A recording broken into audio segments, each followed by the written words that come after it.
नमस्कार विद्यार्थी मित्रांनो, आकाश सक्सेस अकॅडमीमध्ये आपल्या सगळ्यांचे हार्दिक स्वागत। जसं मी तुम्हाला सांगितलं होतं की आपण आपल्या YouTube चॅनलवर एक पीवायक्यू सिरीज स्टार्ट करत आहोत। त्यामध्ये आपण सर्वात पहिले मीरा भाईंदर हा पेपर घेणार आहोत। आता इथे आपल्याकडे व्हाईट बोर्ड असल्यामुळे मला वरती क्वेश्चन दिसत नाहीये, पण मी जेव्हा व्हिडिओ अपलोड करेल तेव्हा तिथे मी तुम्हाला क्वेश्चन ऑलरेडी अपलोड केलेला असेल। त्यामुळे मी इथे एक प्रिंट काढलेली आहे, त्यामध्ये सर्व जेवढे पण मीरा भाईंदरचे गणित आणि बुद्धिमत्तेचे जेवढे काही क्वेश्चन असतील ते सर्व मी इथे प्रिंट केलेले आहेत। मग आपण एक एक क्वेश्चन बघूया। पहिला प्रश्न आहे, वर्षा शैलजापेक्षा 187 दिवसांनी लहान असून तिचा जन्म रविवारी झाला असल्यास शैलजाचा जन्मवार कोणता असेल? आता आपल्याला दोन मुली दिली आहे, एक म्हणजे वर्षा आणि दुसरी आहे शैलजा। ठीक आहे, आपल्याला काय सांगितलं की वर्षा ही शैलजापेक्षा 187 दिवसांनी लहान आहे, म्हणजेच काय तर शैलजा ही 187 दिवसांनी मोठी आहे। म्हणजेच काय तर शैलजाचा जन्म आधी झाला असेल आणि वर्षाचा नंतर झाला असेल। मग वर्षा किती दिवसांनी लहान आहे? 187 दिवस, बरोबर। आणि 187 दिवसांनी लहान असून तिचा जन्म कोणत्या वारी झाला आहे? रविवारी। आता आपल्याला माहिती आहे की प्रत्येक 7 दिवसांनी आपली वीकली सायकल चेंज होते। म्हणजेच काय, जर आज सोमवार असेल तर पुढच्या 7 दिवसांनी परत कोणता वार येणार आहे? सोमवार। जर उद्या मंगळवार असेल तर त्याच्या पुढच्या परत 7 दिवसांनी कोणता वार येईल? मंगळवार। म्हणूनच 187 हे आपले दिवस आहे, त्याला आपण 187 आपले दिवस आहे त्याला आपण 7 ने भाग देऊया। 7 नेच का भाग द्यायचा? कारण की आपल्या एका आठवड्यात 7 दिवस असतात आणि प्रत्येक दिवस हा 7 दिवसांनी रिपीट होतो, त्याच्यामुळे आपण 7 ने भाग देऊया। 7 एक 7, 7 दुने 14, बरोबर। 18 मधून 14 गेले, 4 उरले, 4 वर 7 47, 7 सकून 42, 26 तुमचा आला भागाकार। बाकी किती आली रे? 47 मधून किती गेले? 42 गेले, किती उरले? 5, म्हणजे बाकी किती आली तुमची? 5। मग जर वर्षाचा जन्म रविवारी झाला असल्यास आपल्याला शैलजाचा विचारलाय, शैलजाचा जन्म हा वर्षाच्या आधी झालेला आहे का? कारण की तिच्यापेक्षा शैलजा मोठी आहे। मग आपल्याला हे जे 5 दिवस आहे हे मागे जावं लागेल। ठीक आहे, मग आता हिचा जन्म रविवारी, त्याच्या मागचा दिवस शनिवार, त्याच्या अगोदरचा शुक्रवार, त्याच्या अगोदरचा गुरुवार, आधी बुधवार आणि मंगळवार। आपण मोजूया, 1 2 3 4 आणि 5। मग 5 दिवस मागे गेल्यानंतर तुम्हाला कोणता वार मिळतोय? तर मंगळवार। म्हणजेच काय तर शैलजाचा जन्म मंगळवारी झाला असेल। आता जसं मी तुम्हाला सांगितलं की दर 7 दिवसांनी आपला दिवस चेंज होतो, म्हणजे आज सोमवार असेल तर पुढच्या 7 दिवसांनी परत सोमवार येणार आहे। मग एक तर तुम्ही 5 दिवस मागे जाऊ शकतात किंवा 2 दिवस पुढे जाऊ शकतात। असं का? कारण की 5 आणि 2 किती होतात? 7। मग 7 दिवसांनी आपला वार रिपीट होतो ना। मग मी 5 दिवस मागे गेलो किंवा 2 दिवस मी पुढे जरी गेलो, आता रविवार होता, रविवारचा पुढचा वार सोमवार, नंतर मंगळवार, बरोबर। हा तुमचा पहिला आणि हा दुसरा, आला का परत मंगळवारच? ठीक आहे, म्हणून जर तुम्ही 5 दिवस मागे गेले तरी चालेल किंवा 2 दिवस पुढे आले तरी चालेल, तुम्हाला तेच आन्सर मिळेल, मंगळवार। चला आता आपण दुसरा प्रश्न बघूया। 5 वाट्या आणि 7 ताटे यांची किंमत 650 रुपये आहे। 5 वाट्या, वाट्यांसाठी मी व्ही घेतो, अधिक काय सांगितलं आपल्याला? 7 ताट, ताटांसाठी टी घेतला, यांची किंमत किती रे? 650 रुपये। पुढे काय म्हटलं आपल्याला? 3 ताट व 8 वाट्या यांची किंमत 425 आहे। वाट्या किती आहे? 8 आणि ताट किती आहे? 3, यांची किंमत किती आहे? 425 रुपये, बरोबर। आता हे दोन समीकरण आहे, पुढे आपल्याला विचारलं काय की 5 ताटांची किंमत किती असेल। मग जर आपल्याला ताटांची किंमत काढायची असेल तर आपल्याला वाट्यांना कॅन्सल करावं लागेल, पण ते होईल का? आता नाही का, कारण की आपला जो सहगुणक आहे तो समान नाहीये। मग त्याच्यासाठी आपल्याला तो सहगुणक समान करावा लागेल। तो कसा करायचा? इथे 5 आहे, इथे 8 आहे, दोघांचा लसावी किती? 40। मग जर मला 5ला 40 करावं लागेल, 40 करायचं असेल तर मी काय करेल? 5ला 8 ने गुणेल, बरोबर। आणि जे माझं खालचं समीकरण आहे इथे 8 आहे, याला मला जर 40 करायचे तर काय? 8 पंचे 40, म्हणून मी असं पूर्ण समीकरणाला 5 ने गुणेल। ठीक आहे, मग आता लक्ष द्या, आपण व्यवस्थित लिहू. 8ला मी 8ने पूर्ण समीकरणाला गुणतोय. मग 8 पंचे 40 काय वाट्या, अधिक 7 8 56 काय ताट, बरोबर. किती 650 ला आपण 8ने गुणायचं. 8 0 0, 8 पंचे 40 0, हातचे किती आले 4, 8 सक 48, 48 आणि 4 52, किती आले 52. पुढे आता हे समीकरण घेऊ आपण. 5 8 40 पण काय वाट्या, अधिक 5 3 15 ताट, बरोबर. आता 5 ने 425 ला पण गुणाकार करायचा. 5 5 25, 5 हातचे किती आले 2, 5 2 10, 10 आणि 2 12, 12चे परत मी इथे लिहिले 2, हातचा किती आला 1, 5 चोक 20, 20 आणि 1 21. आता आपल्याला ह्या दोघांची काय करावं लागेल वजाबाकी. का, कारण की आपल्याला वाट्या वाट्या कॅन्सल करायच्या आहे. मग वजाबाकी करताना खालच्या समीकरणाचे सर्व चिन्ह बदलतात. याचं अधिक होतं वजा झालं, इथे पण अधिक होतं वजा झालं, याचं अधिक होतं वजा झालं.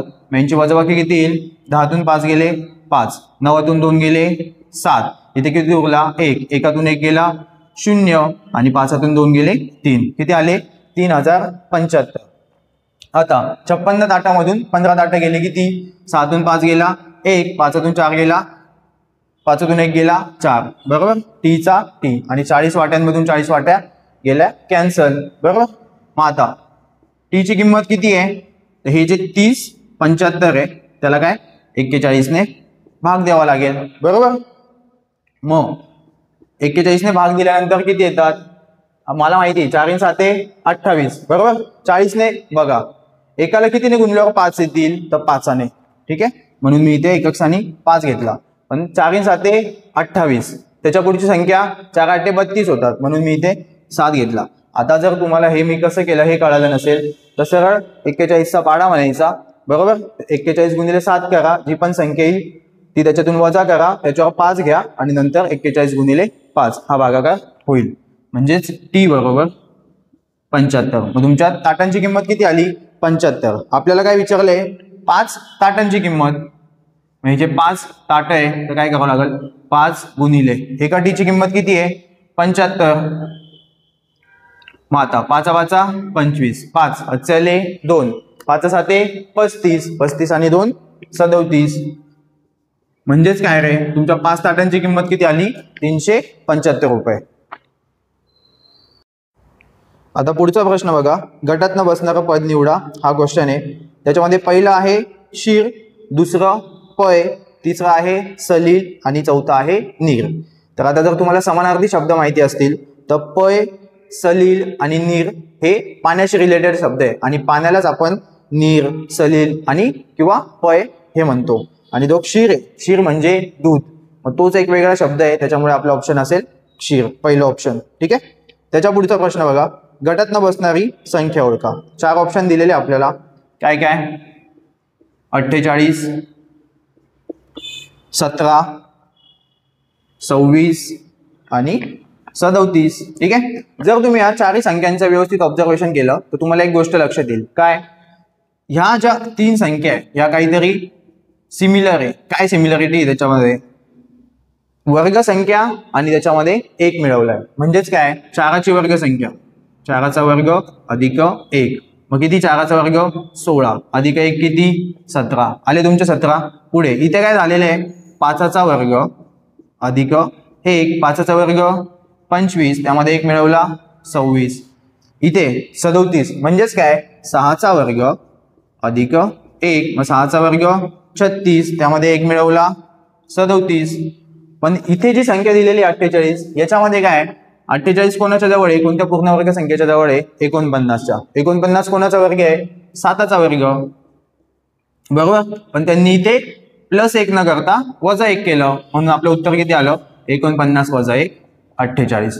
मग ह्या 3 गोष्टी सिमिलर आहे, हीच एक वेगळी आहे, म्हणजे आपला ऑप्शन कोणता आहे 48, कारण की तो गटात न बसणारा आपला संख्या आहे ती. पुढे आता आपल्याला एक संख्या मालिका दिली आहे, काय ती 2 5 10 17 26 आणि आपल्याला याच्या पुढचं पद विचारलंय. जर तुम्ही एक ऑब्झर्वेशन केलं तर तुम्हाला एक गोष्ट दिसेल, काय, 2त किती मिळवल्यावर 5 येतात? 3, बरोबर. 10 मध्ये किती 5 मध्ये किती मिळवल्यावर 10 येतात? तर 5. 10 मध्ये किती मिळवल्यावर 17 येतात? तर 7. म्हणजेच काय, विषम संख्यांची ती एक सिरीज भेटते आपल्याला. मग काय रे, याच्या बाजूची 3, 5, 7 म्हणजेच काय 9. 17 मध्ये 9 मिळवलं तर 26. 9च्या पुढची विषम संख्या कोणती आहे? 11. म्हणजेच काय, 26 मध्ये आपल्याला किती मिळवावं लागतील? 11. मग 6 ने 1 7 आणि 2 ने 1 3. म्हणजे आपली पुढची संख्या कोणती असेल? 37. पुढे परत आपल्याला एक संख्या मालिका दिलेली आहे आणि त्यात चुकीचे पद कोणते असेल ते ओळखायला लावलंय. मग काय, 85, 79, 76, पुढे काय 70, 68 आणि 61. जर तुम्ही नीट ऑब्झर्वेशन केलं तर तुम्हाला एक गोष्ट कळेल, 85 मधून मी जर 6 वजा केले म्हणजे -6 तर बरोबर 79. नंतर 79 मधून मी 3 वजा केले म्हणजे 79 - 3 बरोबर 76. परत 6 आणि 3 ही सिरीज रिपीट होते. 76 मधून मी परत 6 वजा केले तर 70. आता 70 मधून किती वजा करावं लागतील रे? 3, बरोबर. कारण की 6 3 6 3 ही रिपीट होत आहे. मग 70 मधून 3 गेले किती? 67, बरोबर. मग परत 67 मधून -6, 7तून 6 गेला 1 आणि 6चे 6 61. म्हणजेच काय, 68 जागी काय पाहिजे होते? 67. आपलं उत्तर आहे 67. म्हणजे आपलं उत्तर आहे 68. का? कारण की ती संख्या वेगळी आहे. पुढचा प्रश्न आहे, प्रिंटरला कीबोर्ड म्हटले, कीबोर्डला माऊस म्हटले, माऊसला स्पीकर म्हटले, तर टायपिंग कशाच्या साह्याने कराल? आता मला एक सांगा, आपण टायपिंग कशाने करतो रे? कीबोर्डने, बरोबर. मग फक्त एवढंच बघायचं की कीबोर्डला यांनी काय म्हटलंय, तर तिथे दिलेलं आहे की कीबोर्डला माऊस म्हटले. म्हणजे आपलं उत्तर काय असेल? माऊस. पुढचा प्रश्न घ्या, एका रांगेत 9 झाडे समान अंतरावर आहेत, बरोबर. म्हणजे काय, 1 2 3 4 5 6 7 8 9 हे 9 झाडे समान अंतरावर आहेत. आता हे मी लहान संख्या होती त्याच्यामुळे सगळं व्यवस्थित लिहून दाखवतोय. जर मोठी असेल तर काय करायचं हे पण सांगतो, ठीक आहे. 9 झाडे समान अंतरावर आहेत आणि प्रत्येक झाडामधील अंतर किती आहे? 4 मीटरचं. म्हणजे याच्यातलं डिस्टन्स किती आहे?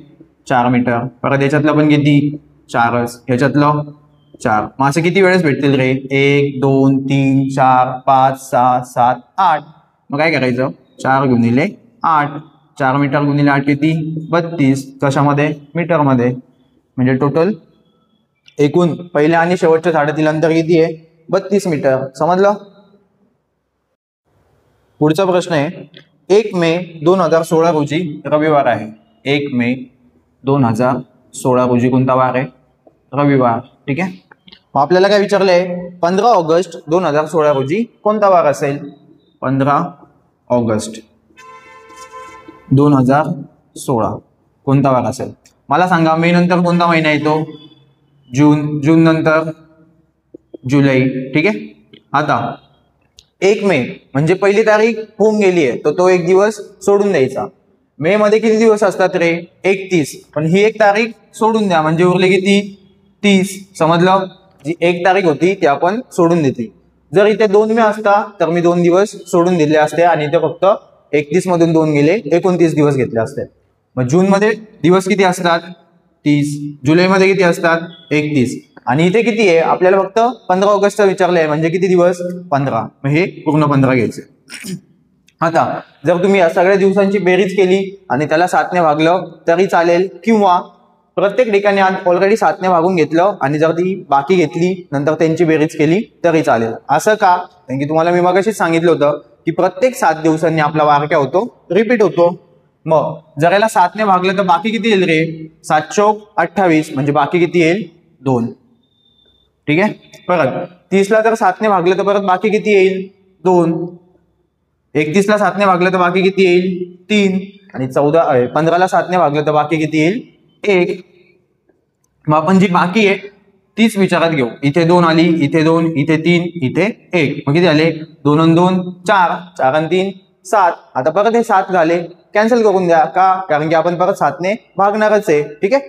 मग उरले किती फक्त 1. म्हणजेच काय तर फक्त 1 दिवस पुढे जायचा. मग आपल्याला काय सांगितलं होतं 1 मे 2016 कोणता वार होता रविवार, त्याच्यामध्ये 1 दिवस ऍड करा, रविवारच्या पुढचा दिवस सोमवार. ठीक आहे, म्हणजे आपलं उत्तर आहे सोमवार. म्हणजेच काय तर 15 ऑगस्ट 2016 सोमवार असेल. लक्ष द्या, पुढचा प्रश्न. एका शहराची लोकसंख्या दरवर्षी 8% दराने वाढते. 2010 साली त्या शहराची लोकसंख्या 2,50,000 असल्यास 2012 मध्ये त्या शहराची लोकसंख्या किती होईल? आता इथे आपल्याला सांगितलंय की एक शहर आहे, त्याची लोकसंख्या काय होते दर वर्षी किती टक्क्यांनी वाढते 8% वाढते. म्हणजेच काय तर 2010 साली किती होती 2,50,000. ठीक आहे, नंतर आपल्याला विचारलं डायरेक्ट 2012 या सालची, याच्यामध्ये असतं 2011. म्हणजे 2010 ते 11 याच्यामध्ये काय झालं 8% वाढली. परत 11 ते 12 आले, त्याच्यामध्ये पण काय झालं 8% वाढली. तर मग आपल्याला डायरेक्ट 2012 मध्ये किती असेल ते विचारलंय. मग लक्ष द्या कसं करायचं, सिरीज मेथड. ठीक आहे, 2,50,000 मी घेतले गुणिले 8% वाढते. म्हणजेच काय रे, जर 100 असेल तर 108 होते. मग पहिल्या वर्षी किती होईल 100ची 108 झाली बरोबर. परत 2 वर्षांनी वाढली ना 10 ते 12. मग परत दुसऱ्या वर्षी पण किती होईल 100 असेल तर 108 होईल बरोबर.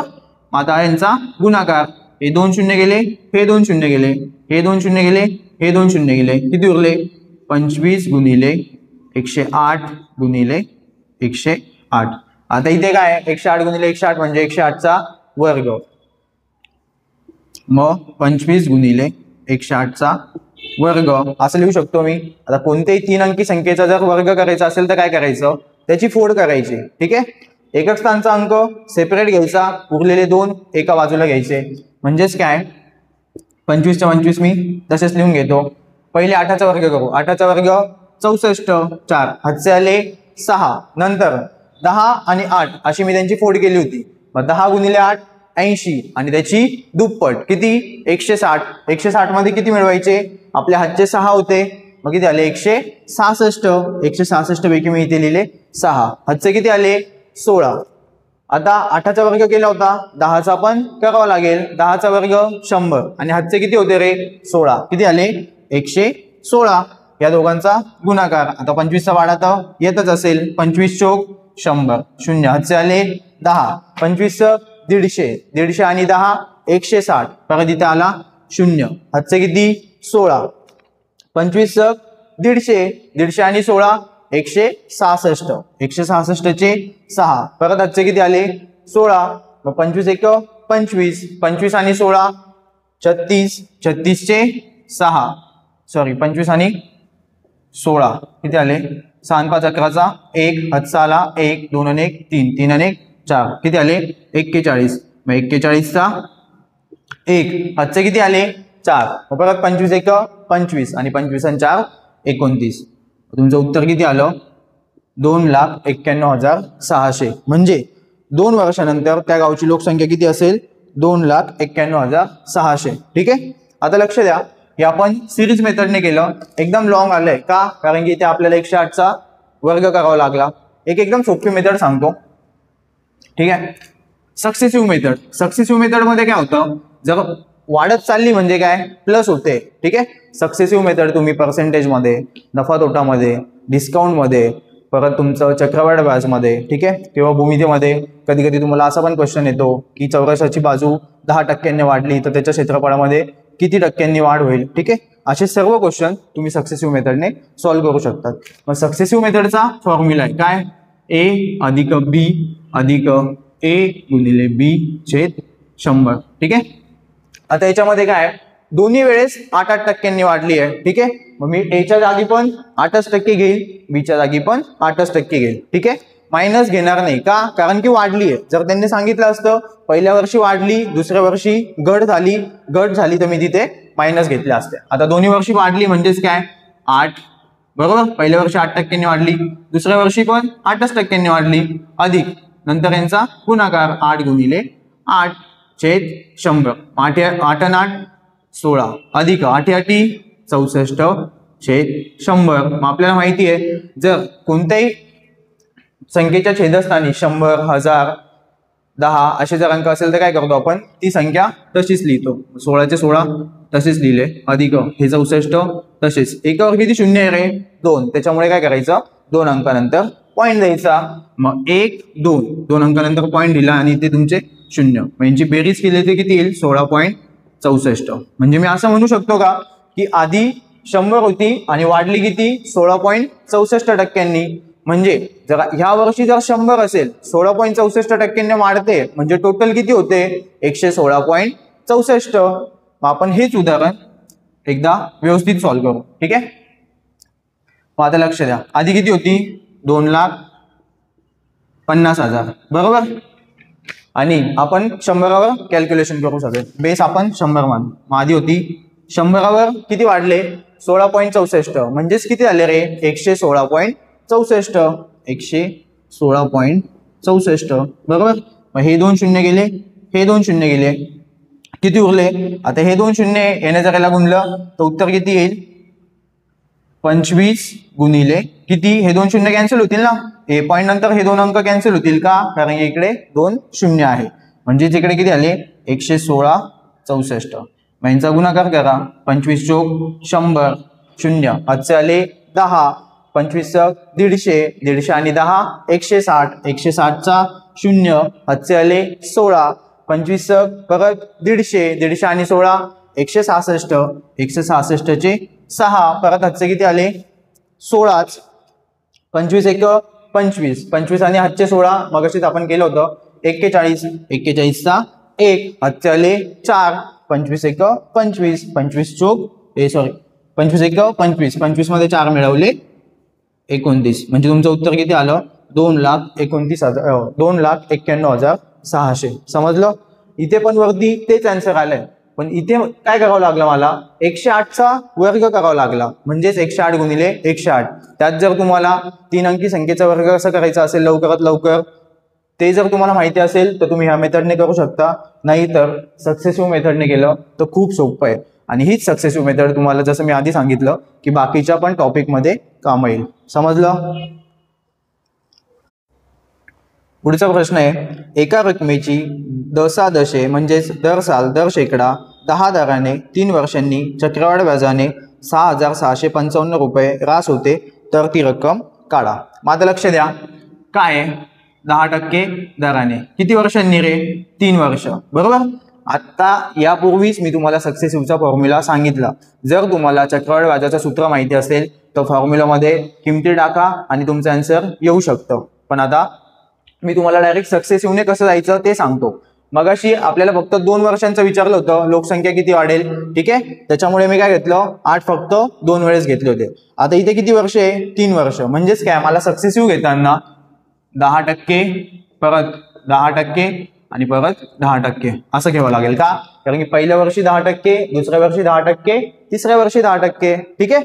मग आता याचा फॉर्म्युला काय सांगितला होता मी, ए अधिक बी अधिक ए गुणिले बी छेद 100. तुम्ही म्हणाल सर इथे 3 टर्म आहे, तुम्ही तर 2च टर्मचा सांगितला होता. मग काय करायचं, 3 टर्मचा पण फॉर्म्युला आहे, पण काय करायचं, 2 टर्मचे आधी काढून घ्यायचा आणि परत याचं जे आन्सर येईल ते आणि परत तिसरी टर्म ते घ्यायचं आणि दोघांचा परत सक्सेसिव्ह घ्यायचं. म्हणजे कसं, मी व्यवस्थित सांगतो, लक्ष द्या.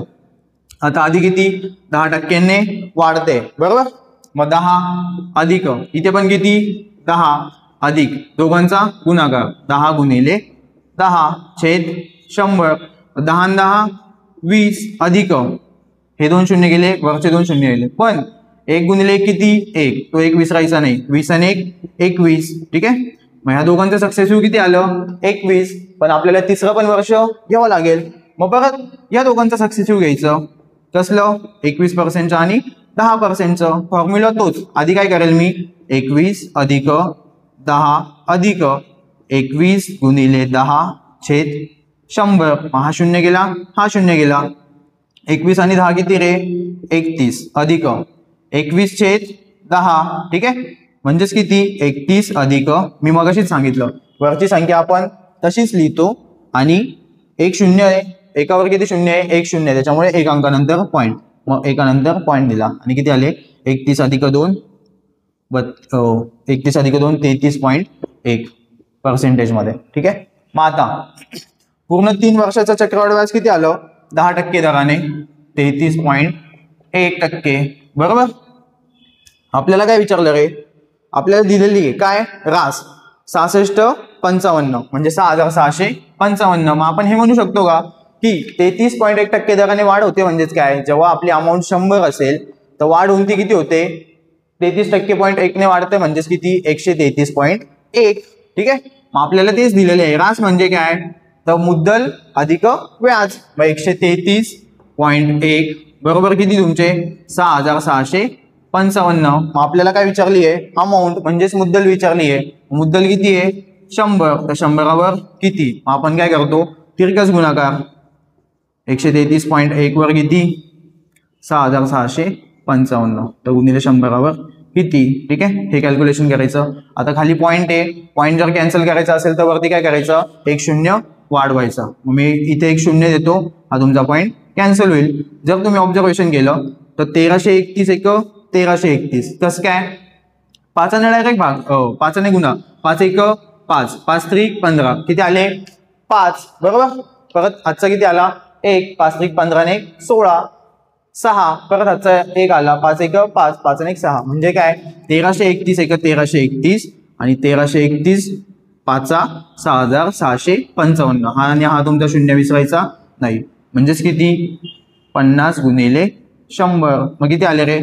50 गुणिले 100 म्हणजेच 5000. ठीक आहे. म्हणजे तुमची मुद्दल किती आहे? 5000. जर तुम्हाला सूत्राने करायचं असेल सूत्राने करा, तुमचं हेच उत्तर येणार आहे. ठीक आहे. पुढचा क्वेश्चन आहे 0.777. 0.777. हा काय? एक आवर्ती दशांश अपूर्णांक आहे. आवर्ती म्हणजे काय? इथून पुढे कंटिन्यू 77777 येतच जाणार आहे. याला म्हणतात आवर्ती दशांश अपूर्णांक. तो आपल्याला P/Q स्वरूपात लिहायचा आहे. P/Q. याची डायरेक्ट मी तुम्हाला ट्रिक सांगतो. काय करायचं? इथे किती रे? 7 एकदाच घ्यायचा. ठीक आहे. आणि याचा छेद डायरेक्ट 9 घेऊन घ्यायचा. हेच तुमचं उत्तर आहे. 7/9. आता तुम्ही म्हणाल सर ठीक आहे, जर दुसरं एक्झाम्पल आलं, फॉर एक्झाम्पल 0.33333 असं आलं तर काय करायचं? मी काय सांगितलं? 3 एकदाच घ्यायचा आणि याचा खाली छेद 9 घ्यायचा. म्हणजे आपण अजून काय संक्षिप्त रूप देऊ शकतो. 3 एक 3 3 3 9. तुमचे 1/3 म्हणजेच किती? 0.33333333. जर तुम्ही विचारलं सर 0.666 आले तर काय करायचं? तेच 6 एकदाच घ्यायचा, त्याच्या खाली 9. मग काय? याला 3 ने भाग जातो. 3 दुने 6 3 3 9. 203 म्हणजेच काय तुमचे? 0.66666. समजलं? पुढचा प्रश्न आहे परिमेय संख्या व अपरिमेय संख्या यांची बेरीज किंवा वजाबाकी ही डॅश डॅश डॅश असते. तर लक्षात ठेवा, परिमेय संख्या व अपरिमेय संख्या यांची बेरीज किंवा वजाबाकी ही नेहमी अपरिमेय संख्या असते. काय असते? अपरिमेय संख्या. ठीक आहे. अपरिमेय संख्या असते. लगेच आपण पुढचा प्रश्न बघूया. एका आयताकृती शेताची लांबी 1.2 किलोमीटर असून त्याची रुंदी 400 मीटर आहे. ठीक आहे. हा तुमचा आयत आहे, आयताकृती आहे, तुमचं शेत आहे. लांबी किती रे? 1.2. कशात दिले? किलोमीटर मध्ये. बरोबर. आणि रुंदी कशात दिली आहे? 400 मीटर मध्ये. तुम्हाला लांबी आणि रुंदीचं काय विचारलंय?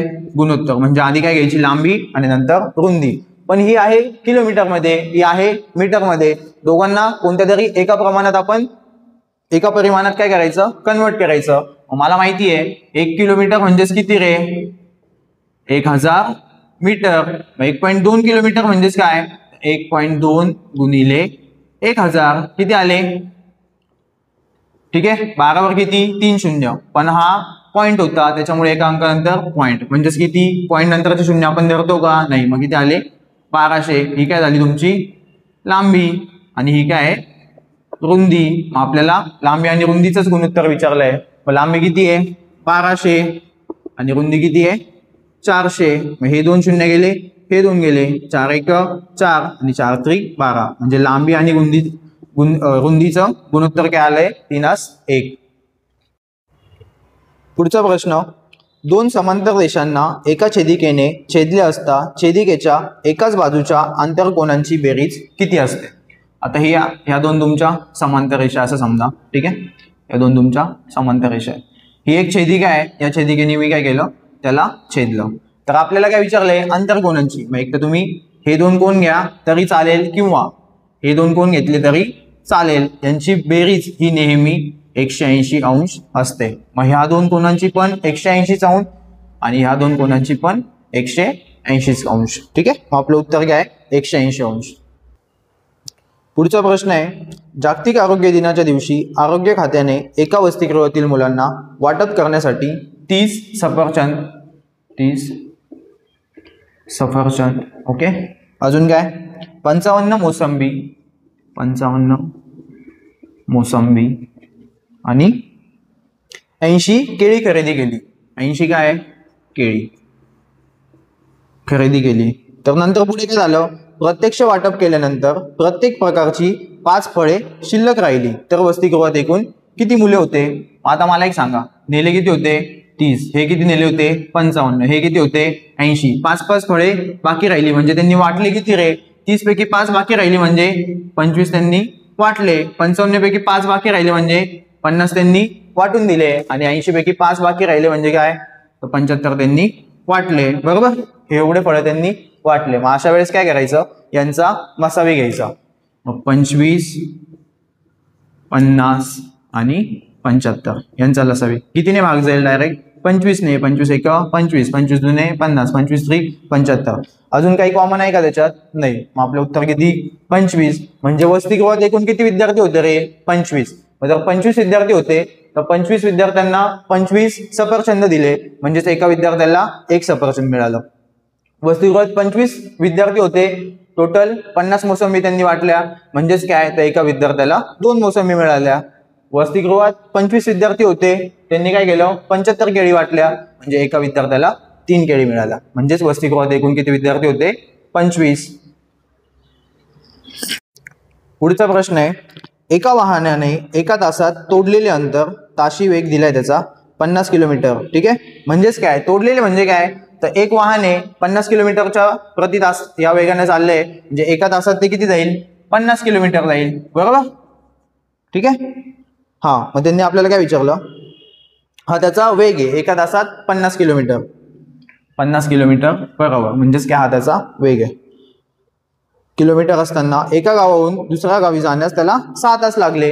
आता तुम्ही मला सांगा, 50 किलोमीटर पर आवर या वेगाने गेलाय म्हणजेच काय, एका तासात 50 किलोमीटर जातोय, 6 तासात किती जाईल? बरोबर, जेवढे पण जाईल. पुढे काय म्हटले त्यांनी, तर त्याच प्रवाहाला वाहनाचा ताशी वेग 30 किलोमीटर असला तर किती तास लागतील? आता मला एक गोष्ट सांगा, जर आपण स्पीड वाढवला तर तास काय होणार आहे? कमी होणार आहे. आणि स्पीड जर कमी केला तर आपल्याला जास्त वेळ लागणार आहे. आधी त्याचा स्पीड किती होता? 50. आता किती म्हणतोय तो? किती केला? 30. बरोबर, अंतर तर त्याचं सेमच आहे ना. हा त्याचा स्पीड आहे आणि हे त्याचं अंतर आहे, सॉरी, हा त्याचा स्पीड आहे आणि हा त्याचा वेळ आहे. बरोबर, मग काय करायचं, अंतर वेग गुणिले वेळ. बरोबर, इथे पण काय, वेग गुणिले वेळ. मला माहिती आहे वेग गुणिले वेळ म्हणजेच काय, अंतर. मग हे तुमचं अंतर आणि हे अंतर सेमच आहे, काही फरक आहे का याच्यात? नाही. मग ठीक आहे, मग 50 गुणिले 6, हे 30 तिकडे गुणताय, इकडे येऊन काय होतील? भागिले. मग 50 गुणिले 6 भागिले 30 बरोबर किती? x. हा 0 गेला, हा गेला. 3 1 3, 3 दुने 6, 5 दुने 10, 10 बरोबर x म्हणजेच x बरोबर किती? 10. पण हे काय, तास, म्हणजे त्याला किती तास लागतील रिटर्न येताना? 10 तास. का? कारण की त्याचा स्पीड कमी झाला त्याच्यामुळे त्याला जास्त वेळ लागला. पुढचा प्रश्न आहे, लक्ष द्या. 4, 2 व 5 यांपैकी प्रत्येक अंक एकदाच वापरून तयार होणाऱ्या सर्व 3 अंकी संख्यांची बेरीज किती? कोणते अंक दिले आपल्याला? 4, 2 आणि 5. ठीक आहे, लहान अंकापासून स्टार्ट करू. पहिले घेतला 2, नंतर 4, नंतर 5, परत 2चा 2 तसाच ठेवला. 5 आणि 4ची अदलाबदल केली. ठीक आहे, या 2 संख्या झाल्या. आता सुरुवातीला 4 घेतला, नंतर 2, नंतर 5, 4चा 4 तसाच ठेवला. 5 आणि 2ची अदलाबदल केली. ठीक आहे, त्याच्यानंतर घेतला 5, 2, 4, 5 तसाच ठेवला, 4 आणि 2 ची अदलाबदल केली, म्हणजेच किती 4 आणि 2 यांची काय करायची बेरीज. याच्या व्यतिरिक्त तुम्हाला कोणत्याच संख्या मिळणार नाही. यांची बेरीज 5 आणि 4 9, 9 आणि 5 14, 14 आणि 2 16, 16 आणि 4 20, 20 आणि 2 22, 2 आले 2. आता ह्याच संख्या इकडे रिपीट होणार आहे, म्हणजे यांची जर तुम्ही बेरीज केली तर ती किती येईल 22च येईल. चला करून बघू तरी. 5 आणि 4 9, 9 आणि 2 11, 11 आणि 5 16, 16 आणि 2 18, 18 आणि 4 22 आणि 22 आणि हे 2 किती आले 24. मग परत 24 चे 4 आजचे आले 2. त्याच संख्या इकडे रिपीट आहे, त्याची पण 22 येईल. आता मी ती करत नाही, मग डायरेक्ट 22 मध्ये 2 मिळवले 24. ठीक आहे, म्हणजे सर्व संख्यांची बेरीज किती 2442. पुढचा प्रश्न आहे 5/8 मध्ये 5/8 किती वेळा मिळवावेत म्हणजे बेरीज किती येईल 5 येईल. बरोबर, 5/8 मध्ये काय मिळवायचं आहे 5/8 हेच मिळवायचे, पण किती मिळवायचे आपल्याला माहिती आहे का नाही. मग आपण काय करू x वेळा मिळवायचे. तर बेरीज किती यायला पाहिजे यांची सगळ्यांची 5. मग आता कसं करायचं 5/8x जसेच्या तसेच. बरोबर, हे 5 इकडे असे, मग नंतर काय हे 5/8 इकडे प्लस आहे, इकडे जाऊन काय होतील मायनस 5/8. हे 5/8x जसेच्या तसे. आता याचा छेद काय काहीच नाही, म्हणजे किती 1. काय करायचं तिरकस गुणाकार 5/8 40, 1 गुणिले 5 5 आणि खाली या दोघांचा गुणाकार 1 गुणिले 8 8. मग किती आले रे 40 मधून 5 गेले 35/8. मग मी असं लिहू शकतो का 5/8x बरोबर 35/8. आता दोघांचा छेद समान आहे, बरोबर, त्या दोन्ही संख्या काय बरोबर इथे, त्याच्यामुळे तो 8 8 कॅन्सल होऊन जाईल. म्हणजेच काय 5x बरोबर 35. x ची किंमत काढायची असेल तर 35/5 म्हणजेच किती 7. म्हणजेच काय x बरोबर 7. आपल्याला तेच विचारलं होतं काय ही 5/8 मध्ये 5/8 किती वेळा मिळवावे म्हणजे बेरीज 5 येईल. म्हणजेच काय तर 7 वेळा मिळवावे लागतील. पुढचा प्रश्न आहे 11 ते 20 दरम्यान मूळ संख्यांची बेरीज व संयुक्त संख्यांची बेरीज यातील फरकास पुढीलपैकी कोणत्या संख्येने भाग जातो. ठीक आहे, काय सांगितलं आपल्याला 11 ते 20 यामध्ये काय मूळ संख्या पण आहे आणि संयुक्त संख्या पण आहे, आणि दोघांचा काय घ्यायचा आहे फरक. ठीक आहे, मग आपण बघू 11 ते 20 मध्ये मूळ संख्या कोणत्या आहे रे 11 13 17 19 आणि उरलेल्या काय सगळ्या संयुक्त संख्या. मग काय काय उरलं 12 14 15 16 18 आणि 20. ओके, आता आपल्याला पुढे काय म्हटलं मूळ संख्यांची बेरीज व संयुक्त संख्यांची बेरीज यातील फरकास पुढीलपैकी कोणत्या संख्येने भाग जातो. मग या सगळ्यांची बेरीज करा. आता 13 आणि 17 30, 19 आणि 11 30, 30 आणि 30 60. ठीक आहे, यांची बेरीज किती आली 12 आणि 18 30, 14 आणि 16 30, मग बघा 30 30 60, 60 आणि हे 20 80, 80 आणि 10 किती आले 80 आणि 15 95. मग यांची बेरीज केली मूळ संख्यांची आणि संयुक्त संख्यांची, याच्यातील काय फरक म्हणजेच काय 95 वजा 60, 5चे 5, 9तून 6 गेले 3, किती आले 35. आणि आपल्याला ऑप्शन काय दिलेले आहे की कोणत्या कोणत्या संख्यांनी भाग जातो. आपल्या ऑप्शन आहे 2, पुढे काय 5 7 आणि 13. मग कशा कशाने भाग जाईल 2 ने जाईल का नाही, कारण की हे विषम संख्या आहे. मग कशाने जाईल 5 ने. 5 ने का जाईल आपल्याला 5ची विभाज्याची कसोटी माहिती आहे. कोणत्या 5 ने कोणत्या संख्येला भाग जातो ज्या संख्येच्या एका स्थानी 0 असेल किंवा 5 असेल. 7 ने जातो, 7च्या वाड्यात 35 आहे. 13 ने जाईल का रे नाही. मग कोणत्या दोन संख्यांनी भाग जाईल 5 आणि 7. ठीक आहे, पुढचा प्रश्न आहे 3 अंकी मोठ्यात मोठी मूळ संख्या व 2 अंकी लहानात लहान मूळ संख्या यांच्या बेरजेत कोणत्या संख्येचा वर्ग मिळवल्यास 32 या संख्येचा वर्ग मिळेल. आता असे क्वेश्चन थोडे ट्रिकी असतात, थोडे वेळ खाऊ असतात. ठीक आहे, मग आता काय विचारलंय त्यांनी 3 अंकी मोठ्यात मोठी मूळ संख्या. मला एक सांगा 3 अंकी मोठ्यात मोठी संख्या कोणती आहे 999. पण ही मूळ आहे का संयुक्त आहे, तर ही संयुक्त आहे का, कारण की आपल्याला 9ची विभाज्यतेची कसोटी माहिती आहे. संख्येतील अंकांची बेरीज ही जर 9 किंवा 9च्या पटीतील असेल तर त्या संख्येला 9 ने निशेष भाग जातो. मग याच्या अगोदरची कोणती 999. 98. आता ही समसंख्या आहे, मग ही मूळ असेल का कधी? नाही. ठीक आहे, मग हिच्या अगोदरची घेऊ किती? 997. 997 ही एक मूळ संख्या आहे, 3 अंकी मोठ्यात मोठी. पुढे काय विचारलं आपल्याला? आणि 2 अंकी लहानात लहान मूळ संख्या. मग आता 2 अंकी लहानात लहान कोणती रे? 11. ठीक आहे, 2 अंकी लहानात लहान 11. यांच्या बेरजेत या दोघांची काय करायची? बेरीज. 7 आणि 1 8, 9 आणि 1 10, 0 चला 1, 9 आणि 1 10, 1008. पुढे काय विचारलं? यांच्या बेरजेत कोणत्या संख्येचा वर्ग मिळवल्यास 32 या संख्येचा वर्ग मिळेल? आता तुम्हाला 1 ते 30 पर्यंतचे वर्ग तरी पाठच पाहिजे. आपल्याला काय विचारले? 32चा वर्ग. आता 32चा वर्ग कसा करायचा? 2 आणि 3 सेपरेट घ्यायचे, त्यांची फोड करायची. ठीक आहे, मग एकक स्थानचा अंक कोणता आहे? म्हणजेच एकक स्थानचा म्हणजे काय? जो शेवटचा अंक येतो 2. 2चा पहिले वर्ग करायचा किती? 4. नंतर 3 आणि 2 या संख्या आहेत, तर त्या दोघांचा गुणाकार. 3 दुने 6, त्याची दुप्पट किती? 12. बरोबर, मग 12 चे 2, हातचा आला 1.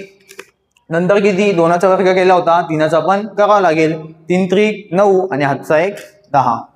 हे काय केलं मी? 2 अंकी संख्येचं लवकरात लवकर वर्ग काढला. ठीक आहे, मग 32चा वर्ग आला 10 24. पुढे काय विचारलं आपल्याला? या संख्येतून कोणत्या संख्येचा, म्हणजे ही जी आपली संख्या आहे 1008, हिच्यामध्ये किती मिळवले? तर 1024 एवढे येतील. बरोबर, मग काय करायचं? 1024 वजा 1008, 14तून 8 गेले 6, 1चा 1, इकडे काय 0 म्हणजे 16. आणि 16 हा कोणत्या संख्येचा वर्ग आहे रे? 4चा. मग तेच आपलं उत्तर आहे. ठीक आहे, काय? 4चा वर्ग आहे. बरोबर, 16. म्हणजेच काय विचारलं त्यांनी की या संख्येत किती मिळवले? तर 32 संख्येचा वर्ग मिळेल. म्हणजे कोणत्या संख्येचा वर्ग? मग याच्यात 16 मिळवावे लागतील, पण 16 कोणत्या संख्येचा वर्ग आहे? 4चा. म्हणून आपलं उत्तर 4 आहे. पुढचा प्रश्न आहे, क्रमागत, सम व विषम मूळ संख्यांच्या घनांमध्ये पुढीलपैकी कोणती संख्या मिळवली असता 2 अंकी पूर्ण घनसंख्या मिळेल? आता आपल्याला काय विचारलंय? क्रमागत संख्या पाहिजे. कोणत्या? मूळ संख्या. पण त्यातल्या त्यात काय? पहिली सम पाहिजे तर दुसरी विषम. आपल्याला माहिती आहे 2 ही एकमेव सममूळ संख्या आहे. ही झाली सम. ठीक आहे, सममूळ. हिच्या पुढची लगेच 3 आली, लगेच तिच्या पुढची ही पण काय आहे?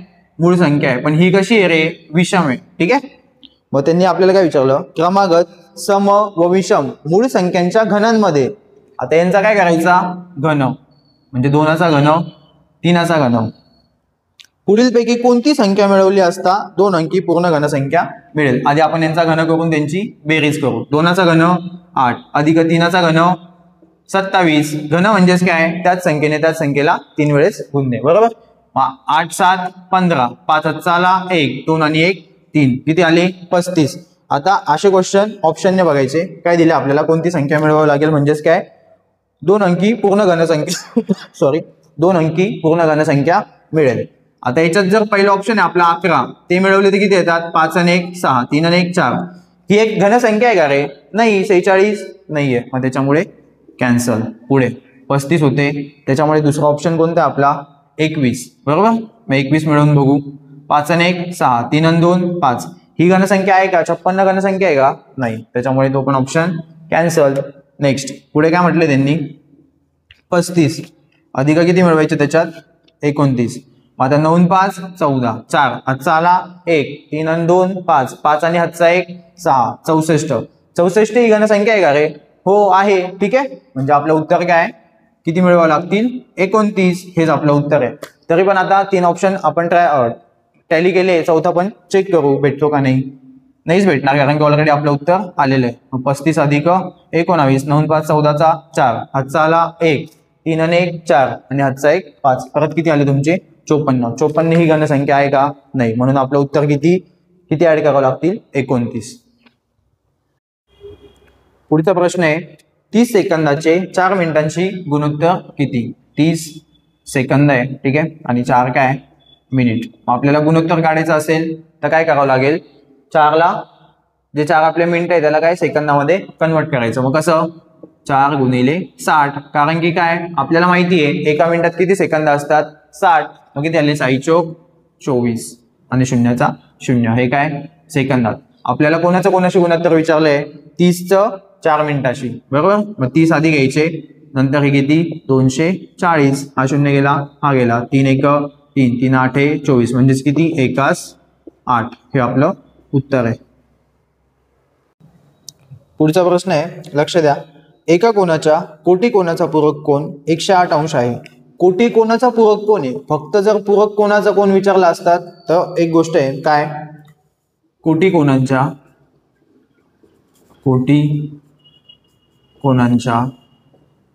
मापांची बेरीज किती असते, 2 कोटी कोन असेल तर त्यांच्या कोनांच्या मापांची बेरीज ही 90 अंश असते. ओके, 90 अंश असते. आणि तसंच पूरक कोन असेल तर काय असतं रे, पूरक कोनांच्या मापांची बेरीज, पूरक कोनांच्या मापांची बेरीज ही 180 अंश असते. हे बेसिक आहे, हे सगळ्यांना माहितीच पाहिजे. आता प्रश्न काय, एका कोनाच्या कोटी कोनाचा पूरक कोन 108 अंश आहे. कोटी कोनाचा पूरक कोन आहे बरोबर, मग आपण काय करू, पूरक कोन किती आहे 108 अंश. ठीक आहे, असं दिलंय कोटी कोनाचा पूरक कोन आहे 108 अंश दिलंय, ते आपल्याला माहिती आहे पूरक कोनांच्या मापांची बेरीज किती असते 180. मग हे जे 108 आहे हे एका कोनाचं माप आहे, 180 मधून 108 वजा करू, 10तून 8 गेले 2, 7चे 7 किती आले 72 अंश. म्हणजे आपल्याला एका कोनाचं माप मिळालं. पण हा कोन कोणता आहे, कोटी कोन आहे ना बरोबर, म्हणजे एका कोनाचा तो कोटी कोन आहे आणि नंतर त्या कोटी कोनाचा पूरक कोन होतात. एक कोन होता त्याचा कोटी कोन काहीतरी आपल्याला माहिती होता का नाही, ठीक आहे, त्याचा कोटी कोन आणि नंतर त्या कोटी कोनाचा पूरक कोन किती होता 108. मग आपण काय केलं, हा पहिले मधला कोन काढून घेतला. आपल्याला माहिती आहे पूरक कोन यांची बेरीज किती असते 180 अंश, म्हणून मी काय केलं 180 मधून 108 वजा केले, किती आले 72. ठीक आहे, 72 अंश. आणि हा काय आता कोटी कोन आहे, कोटी कोनांची बेरीज किती असते रे 90 अंश, म्हणून मी काय करेल 90 अंश वजा 72 अंश किती आले 18 अंश. म्हणजे माझा तो कोन किती होता 18. ठीक आहे, जे उत्तर किती आपलं उत्तर किती आहे 18 अंश. समजलं. प्रश्न कसा आहे, थोडासा ट्रिकी आहे, व्यवस्थित समजून घ्या. की एक कोन आहे माहिती का नाही, माहिती का कोणता आहे नाही. ठीक आहे, मग तो किती आहे, जो कोन असेल त्याच्या कोटी कोनाचा पूरक कोन. मग हा जो कोन आहे 18 अंशाचा, याचा कोटी कोन किती झाला 72 अंश बरोबर, आणि याचा पूरक कोन किती आला 108 अंश. ठीक आहे, कारण की 18 आणि 72 90 आणि 72 आणि 108 180. समजलं. आता लक्ष द्या, मीरा भाईंदर या पेपरमध्ये टोटल मॅथ्स आणि रिझनिंगचे म्हणजेच गणित आणि बुद्धिमत्ताचे टोटल एकूण 49 प्रश्न आहेत.